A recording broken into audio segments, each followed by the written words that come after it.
पाइका हाथी की कहानी। कुशन नरेश प्रसेनजित के पास पाइका नामक हाथी था जो अपने बल बहादुरी और साहस के लिए मशहूर था। हाथी देखने में बहुत विशाल था तथा बुद्धि और चालाकी में बेजोड़ था। यह हाथी राजा की शान माना जाता था और राजा को उस पर बहुत गर्व था। कहा जाता है कि अगर महाराज प्रसेनजित पाइका की पीठ पर सवार हैं तो युद्ध वही जीतेंगे और कोई भी सेना उनको हरा नहीं सकती थी। पाइका की चिंगाड़ सुनकर दुश्मनों की सेना में भगदड़ मच जाती थी। अंत दुश्मनों की सेना ने पाइका को मारने के लिए तरह तरह के षड्यंत्र किए। युद्ध में भी मारने की कोशिश की गई लेकिन पाइका को नहीं मारा जा सका। समय बीतता गया और धीरे धीरे हाथी बूढ़ा हो गया। उसका पुराना महावत भी बूढ़ा होकर सेवानिवृत्त हो चुका था।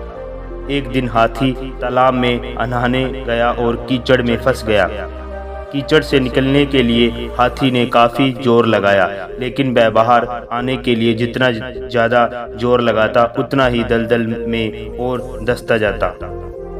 हाथी को दलदल से निकालने के लिए उसके नए महावत ने तरह तरह के उपाय किए।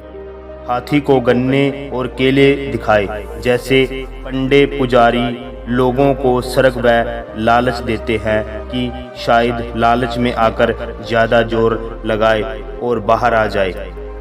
कुछ ने हाथी को डराने धमकाने के लिए भाले और जंजीरें फेंके, जैसे पंडे पुजारी लोगों को नरक से डराते हैं।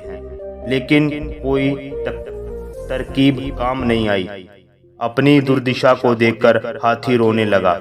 खबर सुनकर राजा प्रसेनजित भी तालाब पर पहुंचे।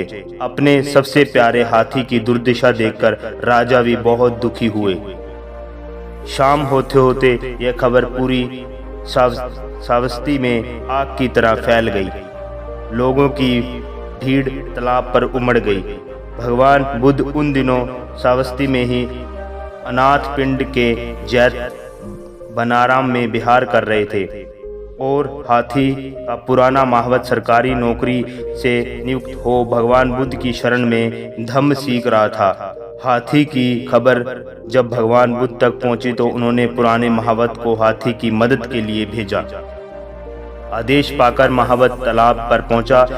दलदल में फंसे हाथी की ओर देखकर पहले तो वह खूब जोर से हंसा, फिर युद्ध का बिगुल बजाने का आदेश दिया।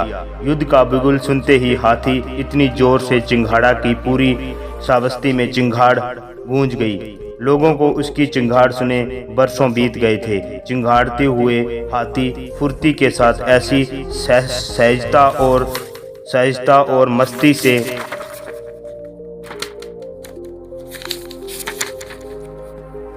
दलदल से बाहर आ गया, जैसे कि तालाब में कोई दलदल से बाहर निकल आया, जैसे कि तालाब में ना कोई दलदल हो ना ही वह फंसा हो।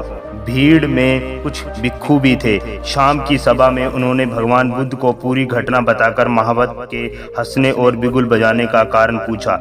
बुद्ध ने उस दिन के प्रवचन में इसी घटना को आधार बनाया। उन्होंने साधकों को समझाया कि हाथी से कुछ सीखो। महावत इसलिए हंसा कि इतना महान हाथी जिसकी शोहरत सैकड़ों मीलों तक है, फंसा भी तो तालाब के दलदल में। ये कैसे भूल गया कि वह एक महान हाथी है जिसने अनेक युद्ध जीते हैं। और बिगुल इसलिए बजवाया जिससे कि हाथी को अपना सबब याद आ जाए और वह हुआ।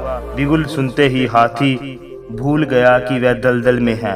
पल भर के लिए उसे युद्ध याद आने लगा और उसने अपनी सारी ताकत सारा ध्यान युद्ध की तरफ लगा दिया और दलदल से बाहर आ गया।